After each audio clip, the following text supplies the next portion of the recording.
Hello students, कैसे हैं आप सभी लोग। तो चलिए एक बार फिर से स्वागत है आपका अपने यूट्यूब चैनल स्किल वेब में। मेरा नेम है ब्रजेश सिंह।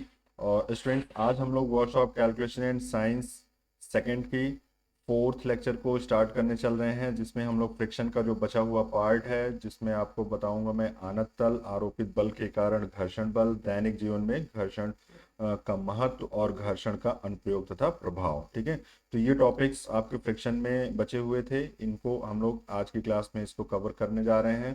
साथ ही साथ स्टूडेंट्स जिनको इंग्लिश में इसकी डिटेल चाहिए, ठीक है, वो इसके डिस्क्रिप्शन बॉक्स में चेक करिए। इसमें इंग्लिश में मैंने सिलेबस की जो टॉपिक्स लिखे हुए हैं, जिनको नहीं समझ आ रहा है, जो इंग्लिश में पढ़ना चाहते हैं वो इंग्लिश में उसको रीड आउट कर सकते हैं। और वैसे तो मैं लेक्चर साथ ही साथ जो दोनों लैंग्वेज में यूज़ करता हूँ, मैक्सिमम टर्म्स आपको इंग्लिश और हिंदी दोनों में समझाने की कोशिश करता हूँ। तो अगर आपको इंग्लिश में और बेहतर चाहिए तो आप कमेंट करिए, मैं आपको और दूंगा। लेकिन ये जो आप पूरा का पूरा सिलेबस कवर कर रहे हो वो हिंदी में ही, क्योंकि आपके आईटीआई कोर्स में होता है मोस्टली इधर नॉर्थ इंडिया साइड में। तो इसलिए मैं आपको ज़्यादातर हिंदी में ही लेक्चर डिलीवर करने की कोशिश करता हूँ। ठीक है स्टूडेंट्स, तो चलिए आज हम लोग workshop calculation and science second में जो ये टॉपिक्स लिखे हुए हैं इसको कवर अप करने चल रहे हैं। साथ ही साथ मैं आपको बता दूं स्टूडेंट्स कि अगर आपको ये वीडियो लेक्चर पसंद आते हैं तो आप लोग इसको थोड़ा शेयर कर दिया करिए और लाइक कर दिया करिए, जिससे मुझे भी पता चले कि आप लोग देख रहे हैं या नहीं देख रहे हैं। ठीक है, तो इन सब चीज़ों को आप जब अपनी तरफ से डिलीवर करेंगे मुझे, तो मुझे और अप्रिसिएशन मिलेगी और मैं और आगे अच्छा करने की कोशिश करूँगा। ठीक है स्टूडेंट, और जो स्टूडेंट्स इसको लगातार शेयर करते हैं उनका बहुत बहुत धन्यवाद। कुछ फैकल्टीज़ हैं जो लगातार मेरी हेल्प करते हैं इसको शेयर करने में, इसको बच्चों तक पहुंचाने में, उनको भी मेरा बहुत बहुत धन्यवाद। ठीक है, तो चलिए शुरू करते हैं आज का ये वीडियो लेक्चर। देखिए, आपको मैंने पिछले क्लास में बता दिया था घर्षण कोण तक। ठीक है, आज हम लोग पढ़ेंगे आनत तल। ठीक है, तो घर्षण कोण तक जो आपने पढ़ा था उसमें आपको एंगल और ये सारी डिटेल लगभग लगभग आपको पता चल गई थी। आज हम लोग आनत तल पढ़ेंगे। और आनत तल क्या होता है, मतलब इंक्लाइंड प्लेन। ठीक है, तो स्टूडेंट्स इंक्लाइंड प्लेन क्या होता है, यहाँ देखो मैं एक फिगर बना रहा हूँ आपके लिए, उसमें आपको अच्छे से बेहतर समझ में आएगा। देखो ध्यान से, मान लिया एक इंक्लाइंड इस तरीके से प्लेन है, जो कि एक्चुअल प्लेन मतलब जो हॉरिजेंटल है, जो क्षैतिज है। ठीक है, जो क्षैतिज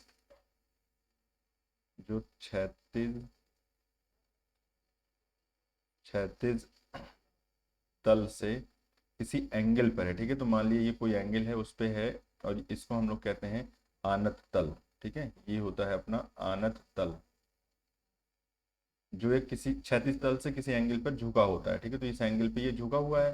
ठीक है, तो इसको बोलते हैं हम लोग आनत तल।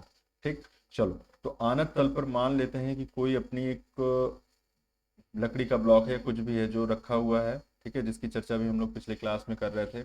तो अगर मैं इस पे देखो, पहले तो आप देखो कि ये संतुलन की स्थिति में, मैं बोल रहा हूँ कि ये संतुलन की स्थिति में अभी है। ठीक है, संतुलन की स्थिति में क्या होता है मैं आपको बताता हूँ, ध्यान से समझना। अगर ये इस तरीके से आनत तल पे रखा है तो वास्तव में देखा जाए तो ये इधर सरकने लगेगा। लेकिन हो सकता है कि इसके बीच में, मतलब आनत तल और वस्तु के बीच में जो घर्षण बल है उसको ये रोक रखा हो। या हो सकता है कि अगर ये नीचे चलने लगेगा, नीचे अगर ये सरकने लगेगा तो घर्षण बल ऊपर की तरफ लगने लगेगा।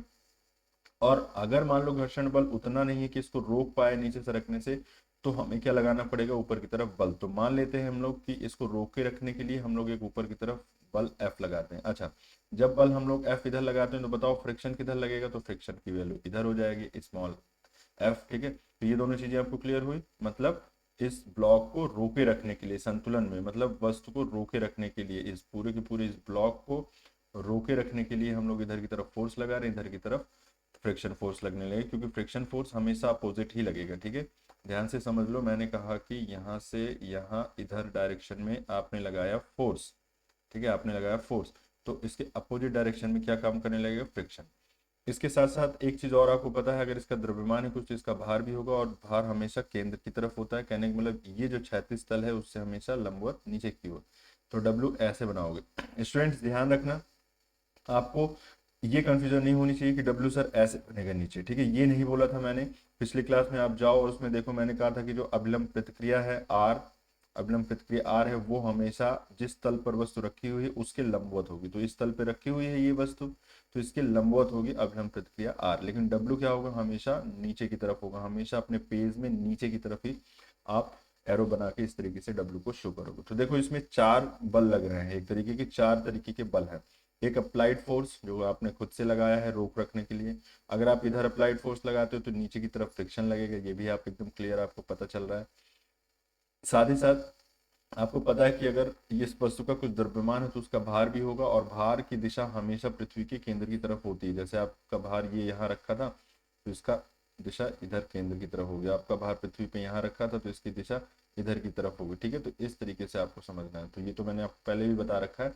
ठीक है, तो फिलहाल के लिए आपको ऊपर वाला ये पूरा पोर्शन समझना है। ठीक है, ये तो आप पहले से ही समझ रखे थे।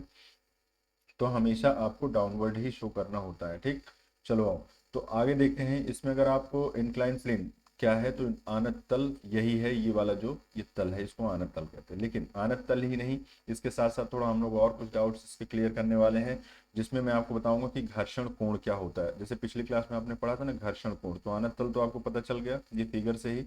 ठीक है, लेकिन अगर आपसे मैं बोलूँ कि एंगल ऑफ फ्रिक्शन,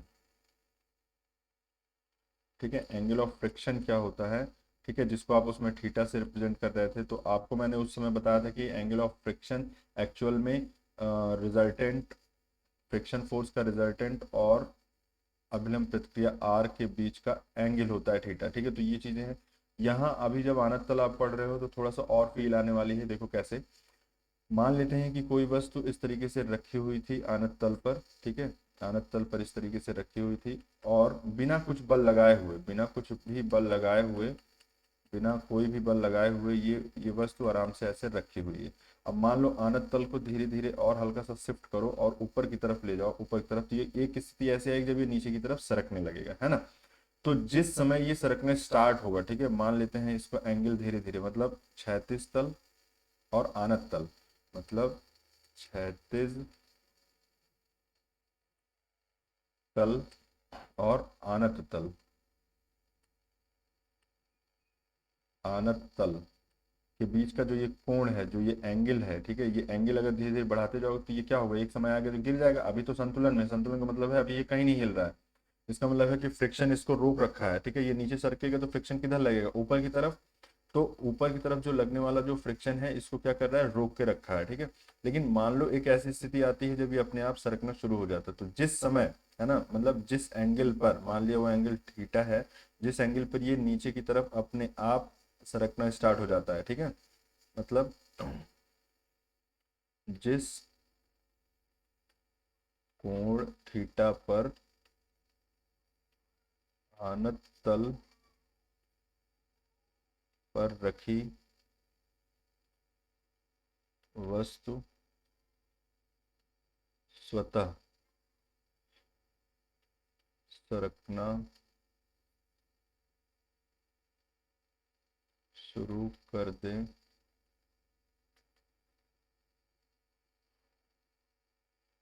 उस कोण को एंगल ऑफ फ्रिक्शन कहते हैं। ठीक है, एंगल ऑफ फ्रिक्शन कहते हैं। एंगल ऑफ फ्रिक्शन को क्या कहते हैं, घर्षण कोण। ठीक है, घर्षण कोण, ठीक है, घर्षण कोण बोलते हैं, तो घर्षण कोण बोलते हैं उसको। ठीक है, तो इतना आपको दिमाग में रखना है। ठीक है, तो अभी अगर ये जस्ट सरकने जा रहा है तो इसका मतलब ये क्या हो जाएगा, घर्षण कोण कहलाएगा। ठीक है, घर्षण कोण ये कहलाएगा, जस्ट सरकने जा रहा है अगर ये तो। ठीक है, वैसे तो इसके कई एंगल हो सकते हैं, आनत तल को और नीचे कर दोगे इसका एंगल ये घट जाएगा, ऊपर करने लगोगे और ये बढ़ जाएगा। ठीक है, लेकिन ऐसा एंगल जिस पर ये सरकना शुरू कर दे, ठीक है, जिस पर ये वस्तु स्वतः सरकना शुरू कर दे, तो उस कोण को ही हम लोग क्या कहते हैं, अपना घर्षण कोण कहते हैं। ठीक है, याद रखना उसकी, उसी को हम लोग घर्षण कोण कहते हैं। तो आपको उम्मीद है कि आपको दोनों चीज समझ आई होगी, एंगल ऑफ फ्रिक्शन और आनत तल क्या होता है, ये भी चीजें आपको अच्छे से समझ में आया होगा। ठीक है, आगे देखते हैं आरोपित बल के कारण घर्षण। तो आरोपित बल के कारण घर्षण मतलब अब आपका क्या है कि मान लेते हैं कि एक ब्लॉक है। देखो इसमें हम लोग क्या करने चल रहे हैं, ये ध्यान से देखो। आरोपित बल F है, ठीक है, यहाँ से घर्षण बल F स्मॉल एफ इधर लगेगा, ऊपर की तरफ अभिलंब प्रतिक्रिया आर मान लेते हैं और नीचे की तरफ इसका खुद का वेट डब्ल्यू मान लेते हैं। ठीक, तो अभी क्या है कि मान लो ये वस्तु संतुलन की स्थिति में है, कहने का मतलब ये है कि ये जो वस्तु है वो मूव नहीं कर रही है। तो वस्तु के संतुलन की स्थिति में, ठीक है, वस्तु इसी फिगर की मैं बात करूं, वस्तु संतुलन की स्थिति में आपको पता चल रहा है कि ये जो फोर्स है वो फ्रिक्शन के जस्ट बराबर होगा। तो फ्रिक्शन के बराबर कौन सा होगा? Applied force. क्यों? क्योंकि इक्वल एंड अपोजिट होंगे। कब तक? जब तक ये नहीं चलेंगे। ठीक है, ध्यान से समझ लो, जब तक ये नहीं चलेंगे। ठीक है, मतलब संतुलन की स्थिति में, तो जब तक ये नहीं चलेंगे, या मान लो चल भी रहा है तो एक बराबर स्पीड से चल रहा है, उसको भी संतुलन की स्थिति बोलते हैं। लेकिन अभी आपको मान चल रहा है कि रेस्ट में है, ये रुकी हुई विराम अवस्था में। तो ये हो गया। ठीक है, तो इसको इक्वेशन नंबर 1 मान लो, और एक और है जिसको आप इक्वेशन नंबर 2 बोलोगे, वो है आपका W is equals to capital R। ठीक है, ये दोनों इक्वेशन संतुलन की स्थिति में इस तरीके से आप इसको लिख सकते हो। साथ ही साथ अगर मैं आपको इसमें बताऊं कि F बाई आर को क्या बोलते हैं, तो अगर समीकरण 1 को समीकरण 2 से, मतलब 2 से भाग देने पर क्या हो जाएगा? तो F बाई आर, आर को इसके नीचे डिवाइड करो, R इज इक्वल्स टू हो जाएगा कैपिटल F बाई W। ठीक है, कैपिटल F बाई W हो जाएगा। ठीक है स्टूडेंट, तो F बाई आर को आप क्या बोलते हो? म्यू बोलते हो, म्यू घर्षण गुणांक। तो इसको भी आप क्या लिख सकते हो? Capital F by W। तो कहने का मतलब अगर आप वेट निकालना चाहो इसका कितना होगा, तो हो जाएगा, कहने का मतलब आप आरोपित बल निकालना चाहो तो ये हो जाएगा जितना इसका वेट है और उसको म्यू से मल्टीप्लाई कर दो। तो इस तरीके से भी आप निकाल सकते हो। और एक तो आप जानते हो कि म्यू इक्वल्स टू क्या होता है? म्यू इक्वल्स टू क्या होता है? Small F by R. ठीक है, तो ये सारी चीजें आपको समझ में आनी चाहिए। ठीक, तो बस इतना ही है, इसमें और कुछ नहीं समझना है कि संतुलन की स्थिति में आप कैसे समीकरण को रिलेट करो। तो आपको मेनली आपको ये दोनों समीकरण याद रखना है बस, बाकी तो आप कर ले जाओगे जो भी चीजें इसमें पूछता है। तो आरोपित बल के कारण घर्षण अगर आपको निकालना है तो आप यही है कि आरोपित बल जो F है उसके इक्वल में स्मॉल f हो जाएगा, और जो वेट है इसका, मतलब जो भार है, वो अभिलंब प्रतिक्रिया R के बराबर हो जाएगी संतुलन की स्थिति में। और इसी दोनों संतुलन की स्थिति वाले इक्वेशन से आप जो है आरोपित बल निकाल पाओगे। ठीक है चलो अब उसके अलावा अगर मैं आनत तल की बात करूं, आनत तल पे भी आप इसको चलो एक देख लेते हैं। आनत तल पे जो अभी हम लोगों ने आनत तल सीखा, उसमें आनत तल के लिए भी मैं एक आपको डायग्राम फिर से बना देता हूँ। देखो, आनत तल पे ये वस्तु इधर रखी हुई थी। ठीक है, मान लिया ये किसी भी एंगल थीटा पर पड़ी हुई थी वस्तु, जमीन की तरफ इधर, मतलब हमेशा नीचे की तरफ, याद कर लो मैंने क्या बोला, हमेशा नीचे की तरफ लगेगा। तो अनंत तल से हमेशा नीचे की तरफ ये हुआ। आरोपित बल मान लेते हैं, आरोपित बल F इधर लग रहा है, आरोपित बल, तो आपका फ्रिक्शन किधर लगेगा? स्मॉल f इधर लगेगा, और अभिलंब प्रतिक्रिया R ऊपर लगेगी। ठीक है, तो अगर इतना आपको पहले से मालूम है कि ये चीजें हैं, तो इसको थोड़ा सा और नीचे बढ़ा लो, इसको नीचे बढ़ाओ, और W के दो कंपोनेंट बनाओ। कंपोनेंट करना आप जानते हो, जैसे एक कोई भी भौतिक राशि है, इस तरीके से मान लिया W है, वो किसी जगह से थीटा एंगल बना रही है, तो अगर इसका इस तरफ, इस डायरेक्शन में कंपोनेंट बनाओगे तो हो जाएगा W cos थीटा, और इसके जस्ट लंबवत एक और कंपोनेंट बनाओगे ऐसे, तो हो जाएगा W sin थीटा। ठीक है, तो ये चीजें भी आपको दिमाग में रखनी है। मतलब अगर ये थीटा एंगल है, ये थीटा एंगल है, तो W cos थीटा, तो इधर हो जाएगा ये एंगल, और जिधर एंगल आप नहीं है उस साइड एक कंपोनेंट और बनाओ, तो उसको कहेंगे W sin थीटा।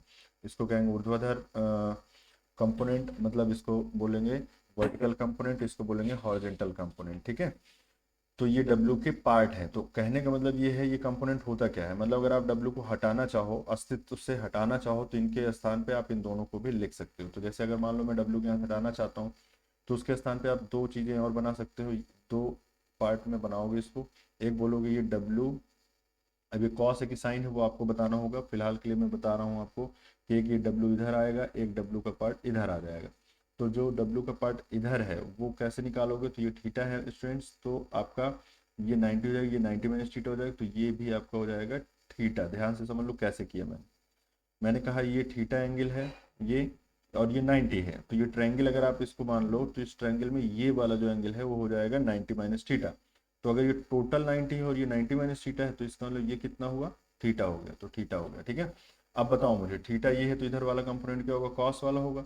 तो इधर वाले कंपोनेंट को मान लेते हैं, डब्लू नहीं लिखते हैं, डब्लू तो वो तो लिखना ही है, ठीक है, डब्लू के फॉर्म में तो लिखना ही होता है, ठीक है। तो इधर वाले कंपोनेंट को लिखोगे आप डब्लू कॉस ऑफ थीटा, और इधर वाले कंपोनेंट को आप लिखोगे डब्लू साइन थीटा, ठीक। तो जरा अगर आप इसका फ्री बॉडी डायग्राम बना दो उस बॉडी के लिए, तो आपके पास इस तरीके से देखो कितने बल नजर आ रहे हैं, एफ, ठीक है, इधर की तरफ आपको नजर आ रहा है स्मॉल एफ, और प्लस एक और नजर आ रहा है डब्लू साइन थीटा, ठीक। अब ये डब्लू का अस्तित्व खत्म हो गया, ठीक है। एक इधर बल ये वाला डब्लू कॉस ऑफ थीटा, ठीक, और ऊपर वाला स्टूडेंट्स आर, ठीक। ठीक, तो इस तरीके से आपको चार बल नजर आए। तो अगर एक बिंदु पे इस तरीके से चार बल है, तो अगर संतुलन की स्थिति में, ठीक है, आनत तल पर रखे वस्तु के संतुलन की स्थिति में, संतुलन की स्थिति में अगर आप बात करो अब, तो आपको यहां से पता चलेगा कि जो कैपिटल एफ है, जो कैपिटल एफ है स्टूडेंट्स, वो हो जाएगा small F plus W sign of theta, ठीक है, डब्लू साइन ऑफ थीटा। तो ये समीकरण एक हो गया आपका, इक्वेशन फर्स्ट।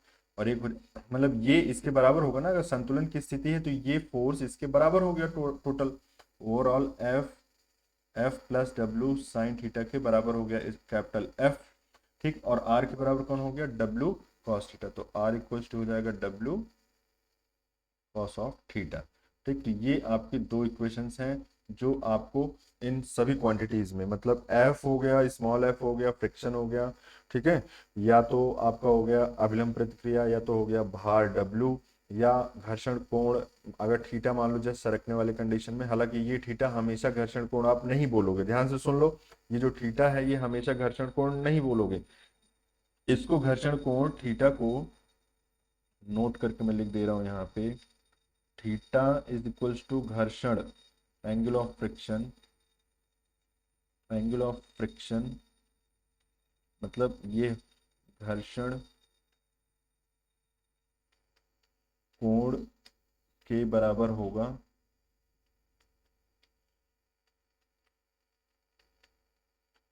जब वस्तु स्वतः से सरकने की अवस्था में हो, अवस्था में हो।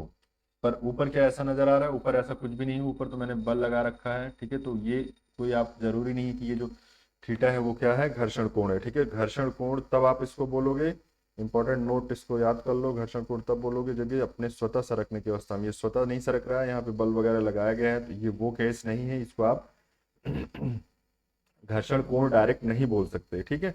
ये कोई भी एक एंगल है आनत तल और क्षैतिज तल के बीच की, ठीक है। तो इस तरीके से आपको इसको दिमाग में रखना है। चलो आगे देखते हैं। तो मतलब आपको देखो ध्यान से ये समझना है, इंपॉर्टेंट बात आपके लिए ये है कि ये जो दोनों इक्वेशन है ये याद रखना है, बस बैलेंस कंडीशन के लिए ये याद रखना है। आगे देखते हैं, importance of friction in daily life, ठीक है, दैनिक जीवन में घर्षण का महत्व क्या है। तो आपको मैं बता दूं कि इसका तो काफी इंपॉर्टेंट महत्व है, हालांकि इसके कुछ नुकसान भी हैं, लेकिन अगर आपको समझना है कि दैनिक जीवन में क्या महत्व है, तो देखो सबसे इंपॉर्टेंट बात तो ये है कि किसी भी जैसे आप चल रहे हो, ठीक है, तो चलने के लिए आपको क्या जरूरी है, घर्षण बल अगर नहीं होगा स्टूडेंट तो आप चल नहीं पाओगे। छोटा सा एग्जांपल बताना चाह रहा हूँ, जैसे मान लो आप, ठीक है, आप यहाँ से चलना शुरू किए, किस डायरेक्शन चल रहे हो, इधर की तरफ, ठीक है। तो आपने क्या किया, ऐसे करके चलना शुरू किया, ठीक, इस डायरेक्शन में आप चलना शुरू करिए। तो आप क्या कर रहे हो, इस जमीन पे, ठीक है, यहाँ पे, ठीक है, इस सरफेस पे पीछे की तरफ बल लगा रहे हो, पीछे की तरफ बल लगाओ तभी तो आगे की तरफ आप जाते हो। आप पीछे की तरफ बल लगा रहे हो धरती माता पे एफ, तो आप आगे की तरफ बढ़ते हो। तो अगर आप पीछे की तरफ बल लगा रहे हो तो इसका एक रिएक्शन भी होगा जिसकी वजह से आप चल पा रहे हो, तो उसी रिएक्शन को ही हम लोग फ्रिक्शन बोल रहे हैं, ठीक है। तो अगर ध्यान से समझो कि अगर आपके इस शूज में, मतलब आपके पैर और इस सतह पर, ठीक है, जिस सतह पे आप चल रहे हो, अगर उन दोनों के बीच में फ्रिक्शन नहीं है, ठीक है, अगर यहाँ पे फ्रिक्शन मतलब घर्षण नहीं है, ठीक है, तो आप चल नहीं पाओगे।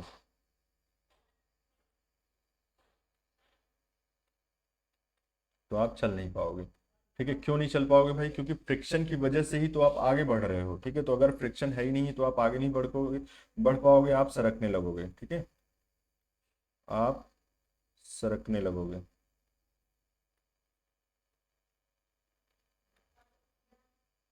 आप सरकने लगोगे तो आप चल नहीं पाओगे। तो ये महत्व ही तो है कि अगर घर्षण बल किसी जगह पे नहीं है तो फिर आपको चलना मुश्किल हो जाएगा, ठीक है। जैसे गाड़ी है, गाड़ी के टायर हैं, ठीक है, गाड़ी आगे की तरफ बढ़ती है तो गाड़ी के जो टायर हैं आगे की तरफ अगर ये बढ़ रहे हैं, गाड़ी को आगे ले जा रहे हैं, तो ये किस वजह से? सड़क पे जो फ्रिक्शन है, ठीक है। कहने का मतलब ये है कि अगर मान लिया आपकी गाड़ी है, ठीक है, आपकी ये कार है, स्टूडेंट्स ये आपकी कार है, तो कार अगर ये आगे की तरफ ऐसे जा रही है तो आगे की तरफ जाने के लिए इस सतह और टायर के बीच में फ्रिक्शन का होना जरूरी है, ठीक है। फ्रिक्शन, फ्रिक्शन मीन्स घर्षण, घर्षण का होना आवश्यक है, आवश्यक है। अगर घर्षण नहीं होगा तो क्या होगा? ये कार इसी जगह पे, मतलब इंजन इसको, इसके व्हील को घुमाएगा और ये इसी जगह पे ऐसे रोटेट करती रहेगी। कहने का मतलब ये आगे नहीं बढ़ पाएगी, ये इसी जगह पे रोटेट करती रहेगी। कब? जब फ्रिक्शन नहीं होगा। तो फ्रिक्शन का होना इसका मतलब जरूरी है, ठीक है। तो ये भी एक तरीके से आप समझो एग्जाम्पल है। और एक एग्जाम्पल समझो, ठीक है, ये पहला एग्जाम्पल आपको मैंने बताया, दूसरा बताया, एक तीसरी बात समझो। तीसरी बात ये है आपके लिए, जैसे मान लिया पुल्ली बेल्ट है, ठीक है, तो इंजन, इंजन से पुल्ली देखे हो कैसे कैसे व्हील से इस तरीके से पट्टा बंधा होता है, ठीक है, ये पट्टा बंधा होता है इस पे, ठीक। और ये घूमता है, छोटी वाली व्हील घूमती है, तो इससे पट्टे की सहायता से ये भी व्हील घूमने लगती है। कहने का मतलब ये जो पुली सिस्टम है, ठीक है, ये जो पुली सिस्टम है, एक पुली से दूसरी पुली को, पुली नंबर 1, पुली नंबर 2, एक पुली से दूसरी पुली घुमाने के लिए ये बीच में एक बेल्ट लगी हुई है, ठीक है। तो ये जो बेल्ट है इस पुल्ली पे कब घूमेगी? जब फ्रिक्शन प्रेजेंट होगा, ठीक है, जब फ्रिक्शन होगा, वहां पे जब फ्रिक्शन होगा पुल्लियों के सरफेस पे, पुल्ली, इस पुल्ली के सरफेस पे जब फ्रिक्शन होगा तो ये बेल्ट घूमेगी, नहीं तो ये बेल्ट सरकने लगेगी, ये पुल्ली घुमा ही नहीं पाएगी, ठीक। तो ये सारे महत्व हैं। कहने का मतलब है कि अपने दैनिक जीवन में अगर फ्रिक्शन नहीं है तो मूव करती हुई कोई भी जो बॉडी है वो अपने सही संतुलन में नहीं मूव करेगी, है ना। तो ये इसके आप महत्व के रूप में इसको समझ सकते हो, ठीक है। चलो, तो चलने के लिए गाड़ी का चलना, पुल्ली का रन करना, ठीक है, ये सारी चीजें आपको बिना जो है इसके नहीं होगा, ठीक है। लेकिन इसके अलावा साथ ही साथ घर्षण का जो, अच्छा, घर्षण का अनुप्रयोग आप बोलो या उसका महत्व बोलो, लगभग एक ही बात हो जाती है यहाँ पे। फिर से मैं वही बताऊंगा आपको। तो अगर आप अनुप्रयोग की बात करोगे तो भाई अनुप्रयोग में आपको सबसे इंपॉर्टेंट बात यही है समझना कि अनुप्रयोग के लिए, मतलब जो मैंने आपको बताया कि घर्षण की अगर अनुपस्थिति है तो आप चल नहीं पाओगे, ठीक है भाई। घर्षण नहीं है अगर तो आप चल नहीं पाओगे। इसी तरीके से अगर घर्षण नहीं है, घर्षण नहीं है तो पुल्ली रोटेट नहीं कर पाए, घर्षण नहीं है तो व्हील घूम नहीं पाएगी, वो स्लिप करेगी उस पे, ठीक है। तो घर्षण का होना जरूरी है, ठीक है। आप देखे होंगे कि कभी जब कर्व्ड रोड होती है तो एक तरफ ढाल बना दिया जाता है, मतलब जब आप दो पहिया या फोर व्हीलर से लेके जाते हो और कर्व्ड रोड पे जाते हो तो यहाँ ढाल रहता है। ये ढाल क्या प्रोवाइड कराता है? ये ढाल क्या उपलब्ध कराता है? ये पर्याप्त घर्षण बल को ही उपलब्ध कराता है यहाँ से, ठीक है। तो जिससे आप आसानी से निकल जाओ, अदरवाइज क्या होगा, आप घुमाने लगोगे जब तो आप सीधे सड़क के इधर निकल जाओगे। तो स्लिप ना करे उसके लिए घर्षण का होना जरूरी है। तो एक तरीके से घर्षण का जो उपयोग है वो यही है कि स्लिप से बचाता है हमें, ठीक है। स्लिप करने से बचाता है, ठीक है। तो इसका एक तरीके का ये अनुप्रयोग है। कहने का मतलब पुल्ली का घूमना, ठीक है, पुल्ली का घूमना, ठीक है। मतलब वस्तु किसी भी वस्तु का चलना या मतलब खुद का चलना, जो भी अभी पीछे पढ़े थे यार वही चीजें हैं सब कुछ, ठीक है। तो ये है अनुप्रयोग। अब आपको अगर मैं प्रभाव की बात करूँ तो देखो प्रभाव में कुछ दुष्प्रभाव भी हैं। दुष्प्रभाव देखो क्या है, वियर एंड टियर, ठीक है। घर्षण बल से क्या होता है, देखो घर्षण होने की वजह से, होने के कारण के कारण जो घर्षण होने के कारण जो अपनी वैद्युत मशीनें हैं, ठीक है, वैद्युत या यांत्रिक, ठीक है, यांत्रिक जो मशीनें हैं, लैब में जो रखी हैं आपके मशीन हैं, वह गर्म पड़ जाती हैं, ठीक है, वह गर्म, या ऐसे लिखो, गर्म पड़ जाती है। तो क्या गर्म पड़ जाती है तो अच्छी बात है, ये गर्म पड़ जाती है तो ये गलत है, ठीक है, तो ये दुष्प्रभाव है। दूसरा, सतह घिस जाता है, ठीक है, घिस जाता है, सतह घिस जाता है। किसका सतह घिस जाता है? जैसे मान लिया ये मशीन है, ठीक है, तो इन दोनों के बीच में कांटेक्ट है, तो क्या होता है, धीरे धीरे धीरे धीरे इनकी जो सतह है वो क्या हो जाएंगी, चलते चलते घिस जाता है, ठीक है। घिसने की वजह से गर्म भी पड़ जाता है, ये भी आपको मैंने बताया। तो गर्म ना पड़े इसलिए वहां पे हम लोग क्या करते हैं, लुब्रिकेंट यूज करते हैं। जैसे आपको मैं एक एग्जांपल बताता हूँ, आपको पता भी है कि मोबिल ऑयल डाला जाता है इंजन इंजन में अंदर, जिससे हम लोगों का जो ये मूविंग पार्ट है, जो मोबिल ऑयल इंजन के अंदर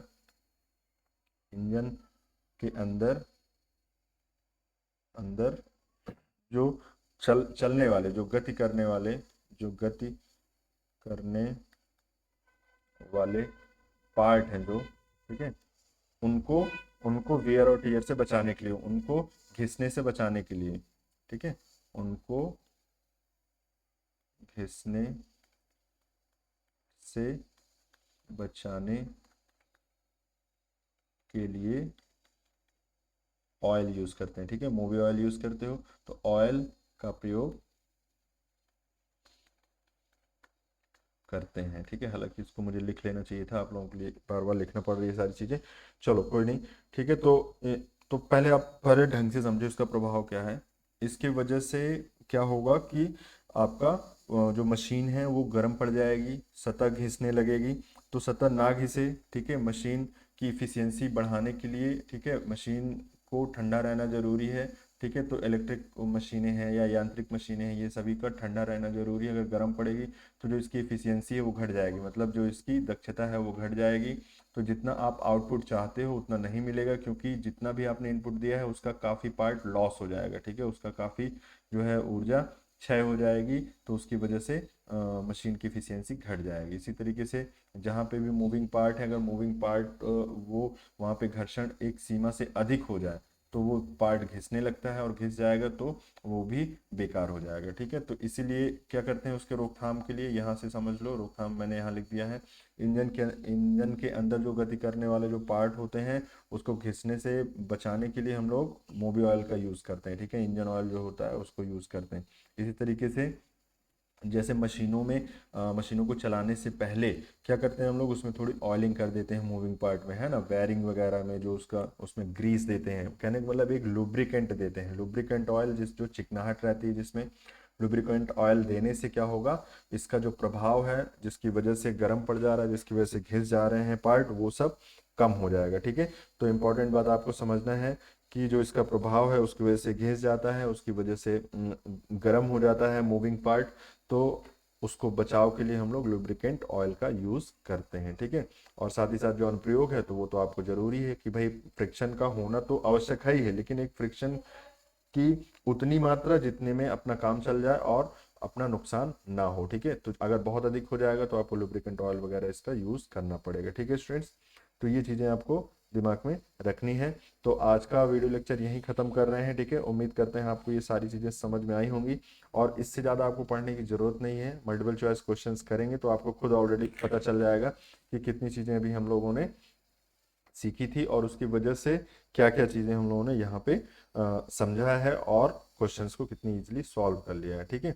तो ये चीज़ें हैं। तो उम्मीद करता हूँ कि ये लेक्चर भी आपको पसंद आया होगा। अगर पसंद आया है तो प्लीज़ इसको शेयर करिए, ठीक है, लाइक कर दीजिए, और अपने फ्रेंड्स को ज़रूर शेयर करिए, और अपनी तैयारी को कॉन्टिन्यूस जारी रखिए। आप लोगों का एग्ज़ाम आने से पहले आपका लगभग वर्कशॉप कैलकुलेशन एंड साइंस का पूरा सिलेबस और मल्टीपल चॉइस क्वेश्चन के साथ में मैं इसको कवर करा दूंगा, ठीक है। चलिए, तो आज के लिए इतना ही, तब तक के लिए गुड बाय, टेक केयर, मिलते हैं अगली क्लास में मल्टीपल चॉइस क्वेश्चंस के साथ, ठीक है।